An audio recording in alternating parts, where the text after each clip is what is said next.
नमस्कार भाइयों, कैसे हैं आप सब।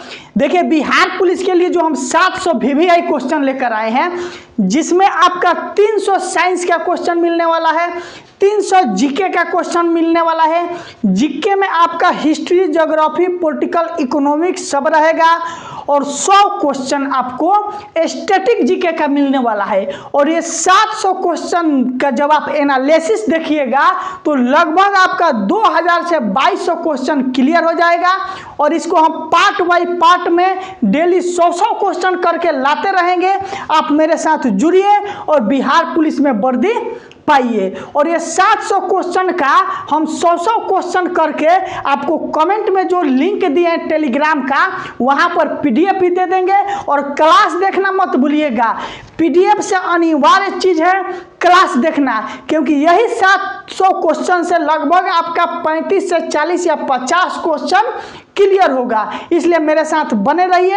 और चलिए अब हम क्लास को स्टार्ट करते हैं। स्टार्ट करने से पहले मेरे भाई वीडियो को लाइक जरूर कीजिएगा और कमेंट भी जरूर कीजिएगा और अपने दोस्तों के पास ज़्यादा से ज़्यादा इस वीडियो को शेयर करना है। देखिए, 700 वीवीआई क्वेश्चन का अगला पार्ट है। एकदम निफिक्र रहना है। 700 वीवीआई आप समझ सकते हैं, सभी क्वेश्चन वीवीआई ला रहे हैं। जो आप सोचते होंगे कुछ इसमें इजी भी होगा तो सोचना नहीं है, जो इजी होगा उसके आसपास के सभी क्वेश्चन को हम कवर कर लेंगे। पहला है कि नेत्रदान में प्रयोग किया जाता है कॉर्निया। अगर कोई व्यक्ति अपना आंख को दान करना चाहता है तो वो आंख के किस भाग को दान करेगा? कॉर्निया को दान करेगा।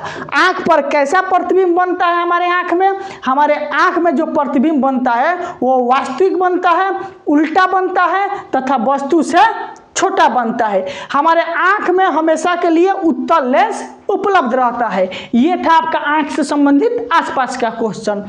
अगला है कि विद्युत धारा का एसआई मात्रक क्या होता है?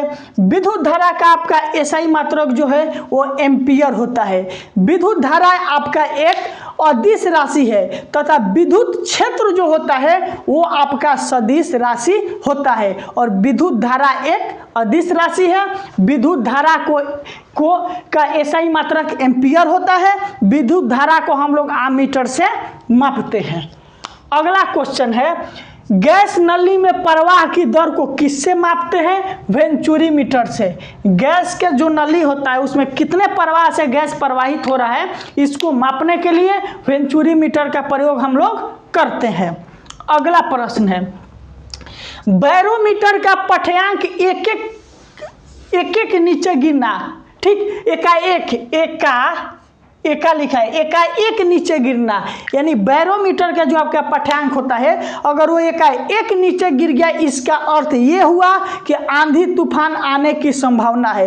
मौसम के जो वैज्ञानिक होते हैं इसी बैरोमीटर के द्वारा पता लगा लेते हैं कि आज का मौसम कैसे रहने वाला है। अगर पठ्यांक एकाएक नीचे गिर गया, इसका अलर्ट कर दिया जाता है कि भयंकर आंधी तूफान आने वाला है।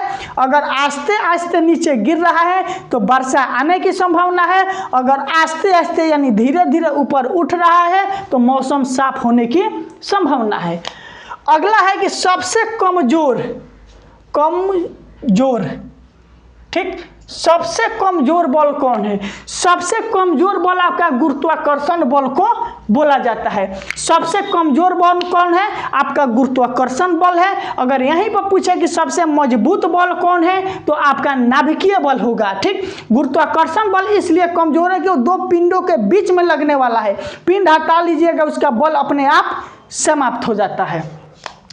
अगला है विद्युत बल्ब। विद्युत बल्ब का क्या कार्य है? यह विद्युत ऊर्जा को प्रकाश ऊर्जा में बदलता है। पूछेगा कि विद्युत बल्ब जो दिखाई दे रहा है इसका क्या कार्य है? यह विद्युत ऊर्जा को प्रकाश ऊर्जा एवं ऊष्मा ऊर्जा में बदलता है।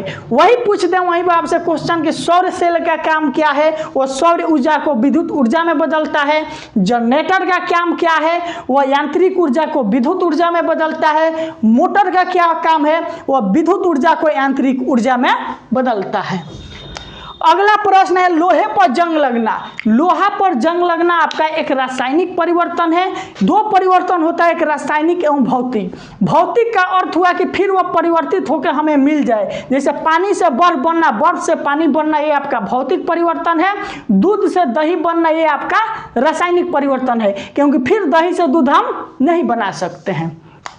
इसलिए लोहे पर जंग लगना एक रासायनिक परिवर्तन है। अगला है कि जल का क्वथनांक कितना होता है। क्वथनांक अगर सेल्सियस में पूछे तो 100 डिग्री सेल्सियस, केल्विन में पूछे तो 373 केल्विन, फ़ारेनहाइट में पूछे तो 212 डिग्री फ़ारेनहाइट। अगला है कि सर्वाधिक आघात वर्धनीय धातु, यानी सर्वाधिक आघात वर्ध का होता है कि उस पर पीट कर उसे हम चादर के रूप में परिवर्तित कर सकें। तो सर्वाधिक आघात वर्धनीय धातु का अगर बात किया जाए तो यहाँ पर आपका चांदी नहीं होगा, आपका जो आंसर होगा वो होगा सोना होगा। क्या होगा? सोना होगा। अगला है कि हीरा का प्रसंस्करण sp3 होता है तथा ग्रेफाइट का प्रसंस्करण वहीं पर पूछ दे तो sp2 होता है। अगला है कि एल्केन का सामान्य सूत्र CnH2n+2 होता है। एल्कीन का सामान्य सूत्र CnH2n, एल्काइन का CnH2n-2 होता है, याद रखिएगा। अगला है बेहोशी के लिए किस दवा का उपयोग किया जाता है? क्लोरोफॉर्म का। अगला है फल प्राकृतिक रूप से अपने रूप से पकता है किसके कारण? इथिलीन के कारण। फल अपने रूप से किसके कारण पकता है? इथिलीन के कारण। अगला है दांत बना होता है, जो आपका दांत दिखाई दे रहा है वो किसका बना होता है? कैल्शियम फॉस्फेट यानी एनामेल के द्वारा ये बना होता है। इस क्लास के जो एनालिसिस है अंत तक जरूर देखिएगा, क्योंकि जितना चीज़ पढ़ाया गया है आसपास के सभी क्वेश्चन आपको क्लियर हो जाएगा और ज़्यादा से ज़्यादा क्वेश्चन मिलेगा। VBI लिख दिया गया है, उसके आसपास के सभी क्वेश्चन आपको मिल जाएगा। अगला है कि हृदय की गति यानी दिल के धड़कन को किससे मापा जाता है? पेसमेकर के द्वारा मापा जाता है, ये एक यंत्र है। अगला है कि पोलियो टीका की खोज किसने किया? जोनास सल्क के द्वारा पोलियो टीका की खोज की जाती है। अगला है विटामिन की खोज किसने किया? विटामिन की खोज आपका फंक साहब के द्वारा किया जाता है। अगला है कि विक्र में बनी पथरी यानी किडनी में अगर सुने होंगे कि बहुत लोगों का पथरी बन जाता है, आखिर वो पथरी किसका बना होता है? तो आपका होता है कैल्शियम ऑक्जेलेट, कैल्शियम ऑक्जेलेट का बना होता है। अगला है कि रफऊ लोक नृत्य, रफऊ लोक नृत्य, नृत्य ठीक, नृत्य कहाँ का है? तो बोलिएगा जम्मू कश्मीर। वही आपसे पूछ दे कि बिहू लोक नृत्य कहाँ का है? तो बोलिएगा असम का है। वहीं पर आपसे पूछ दे कि गरबा कहाँ का है? तो बोलिएगा गुजरात का है। वहीं पर पूछे कि झूमर कहाँ का है? तो बोलिएगा राजस्थान का है। वहीं पर पूछेगा रासलीला कहाँ का है? तो बोलिएगा उत्तर प्रदेश का है। अगर वहीं पर पूछ दे आपसे छठ पूजा कहाँ का है? तो बोलिएगा बिहार का है। अगला है कि भारत के कोकिला किसको कहा जाता है? सरोजिनी नायडू को भारत का कोकिला कहा जाता है। अगला है कि इसरो का मुख्यालय कहाँ है? तो आपका हो जाएगा बेंगलुरु, ठीक। इसरो का मुख्यालय बेंगलुरु है।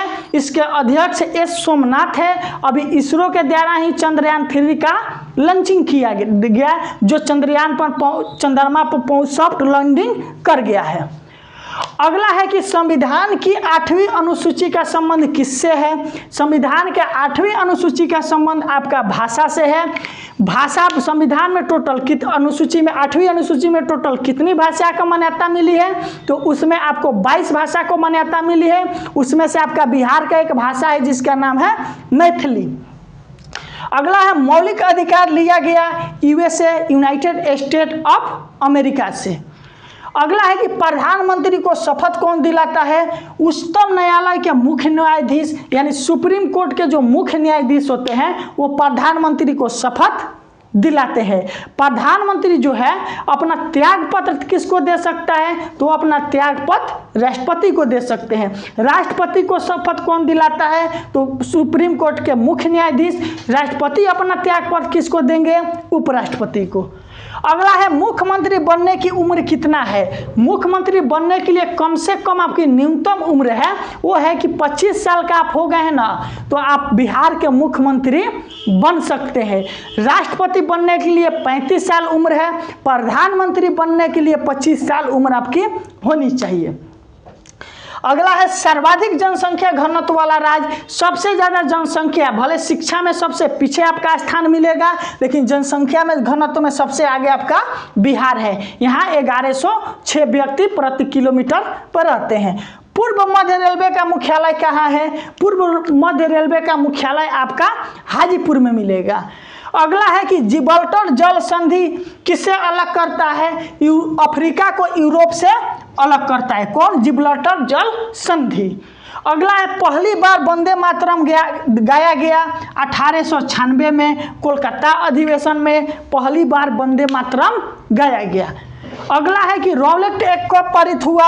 यह 1919 में पारित होता है। इस कानून का ये था कि ना अपील ना दलील, डायरेक्ट आपको अरेस्ट कर लिया जाता था। इसे काला कानून के नाम से भी हम लोग जानते हैं।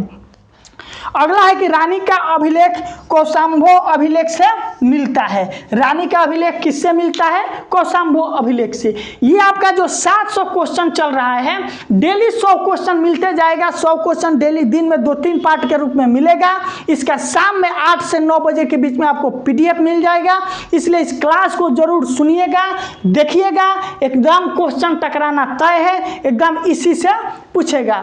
चाहिएगा तो स्क्रीनशॉट भी ले सकते हैं, हम टेलीग्राम पर इसका PDF भी देंगे। जो जिन लोग टेलीग्राम नहीं चलाते हैं वो लोग टेलीग्राम चलाइए। कुछ लोग का कमेंट ये आ रहा है कि सर हम टेलीग्राम नहीं चला रहे हैं तो कैसे लें। देखिए आप टेलीग्राम नहीं चलाते हैं तो इसका मेरा कोई दोष नहीं है। आप टेलीग्राम चलाइए, टेलीग्राम पर आपसे पैसा भी नहीं ले रहे हैं, सब कुछ फ्री है। कमेंट में लिंक है, जाकर इसका PDF ले सकते हैं। अगर आज का क्लास आपको पसंद पड़ा है तो अपने दोस्तों के पास शेयर जरूर कीजिएगा और डेली 2 से 3 क्लास इसको जरूर देखिएगा। सुबह में साइंस जो टॉपिक वाइज चल रहा है उसको भी देखते रहना है। आज के क्लास के लिए आप सभी को दिल से बहुत बहुत धन्यवाद।